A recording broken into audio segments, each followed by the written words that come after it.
बिस्मिल्लाहिर्रहमानिर्रहीम। चल रहा है। सवाल करना जो है ये एक बहुत बड़ी नेमत है। ये जो सवाल होता है ये आदमी के तफक्कुर की अलामत होती। कोई आदमी किसी चीज़ के बारे में तफक्कुर करता है बड़ी गहराई के साथ, और तफक्कुर करने के बाद जो उसके जहन में चीज़ें उठती हैं वो फिर अपने उस्ताद से सवाल करता है। तो हज़रत उम्मे दर्दा रज़ी अल्लाह ताला अन्हा जो थी, ये सहाबिया रसूल हैं। इनके शौहर नबी करीम सल्लल्लाहु अलैहि वसल्लम के पास बैठे थे। तो नबी अलैहिस्सलाम ने फरमाया कि जो अपनी सबसे कीमती चीज़ अल्लाह की राह में देता है तो अल्लाह उसे जन्नत की ज़मानत। तो इन्होंने नबी करीम सल्लल्लाहु अलैहि वसल्लम को हज़रत अबू दरदा रज़ी अल्लाह ताला अन्हु ने कहा, या रसूलल्लाह, उस जन्नत की ज़मानत कौन देता है?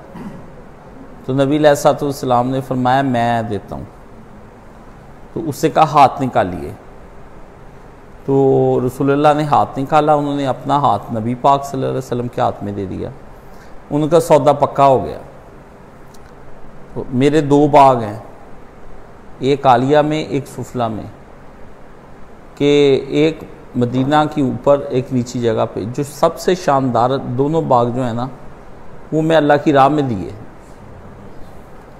तो नबी अलैहिस्सलाम ने कहा कि वाह वाह वाह, एक तुम अपने लिए रख लो और एक जो है वो अल्लाह की राह में दे दो। तो उन्होंने कहा फिर जो आला बाग है ना वो मैं अल्लाह की राह में देता हूँ। तो नबी करीम सल्लल्लाहु अलैहि वसल्लम ने फरमाया, क्या तजारत की तुमने अल्लाह के साथ? तो वो बाग की तरफ गए और बाग को उन्होंने जाके देखा कि बच्चे और बीवी बाग के अंदर फिर रहे हैं, खजूरें इकट्ठी कर रहे हैं। तो उन्होंने कहा, बच्चों बीवी बाहर आ जाओ और खजूरें फेंक दो, क्योंकि इस बाग का सौदा मैं कर आया हूँ। तो बीवी ने पूछा, किसको बेचा है? उन्होंने कहा, अल्लाह को बेचा है। तो और ज़ामन मोहम्मद रसूलुल्लाह सल्लल्लाहु अलैहि वसल्लम। तो बीवी बड़ी नेक थी, उसने क्या खूब नफ़ा बख्श तजारत करके आए हो आज। तो वो उनसे पूछा गया कि आपके जो शौहर थे उनका सबसे अच्छा अमल क्या था? उम्मे दरदा से पूछा गया कि अबू दरदा का सबसे अच्छा आला अमल क्या था? तो उन्होंने जवाब में कहा कि मेरा शौहर का सबसे अच्छा अमल ये था, वो तफक्कुर करते थे अल्लाह के बारे में, अल्लाह की कायनात के बारे में, दीन इस्लाम के बारे में बहुत गहरा सोचते थे। और उस सोच में पड़े रहते थे कि क़यामत का कैसा मंज़र होगा, हम बारगाह इलाही में जाएंगे, आज अल्लाह की राह में दे रहे हैं, फिर वहाँ से अजर पाएंगे, बड़े मज़े आएंगे जन्नत के, हैं जी, अल्लाह हमसे हम कलाम होगा। यानी वो ये सोचते रहते थे ये सारी चीज़ें। तो जो सवाल इंसान का तफक्कुर से जन्म लेता है वो इंसान को सीधी राह पे लगाता है और सिरात मुस्तकीम पे ले जाके वो सवाल आदमी की आखिरत बनाता है। इसलिए अच्छा सवाल जो होता है वो बड़ी ज़बरदस्त किस्म की चीज़ है। और इसके बाद दूसरी चीज़ ये आ जाती है कि मालूमात जो है ये आपका इल्म नहीं होता, मालूमात ही होती है।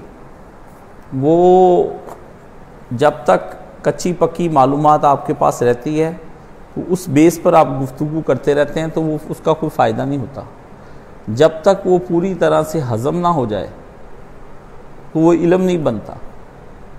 इल्म और हज़म होने में बड़ा टाइम लगता है, ठीक है ना। आप जब कोई चीज़ खाते हैं तो वो उसको हज़म होने में एक वक्त लगता है, पेट भी भर जाता है, सुकून भी आ जाता है, लेकिन उसको हज़म करना सबसे बड़ा मसला है। तो जब वो हज़म कर लेता है आदमी तो वो तफक्कुर में मुब्तला हो जाता है, और तफक्कुर के बाद वो अल्लाह का कुर्ब पा लेता है। इसलिए ऐसा सवाल जो आदमी की आखिरत बना दे बड़ी कीमती चीज़ होती है।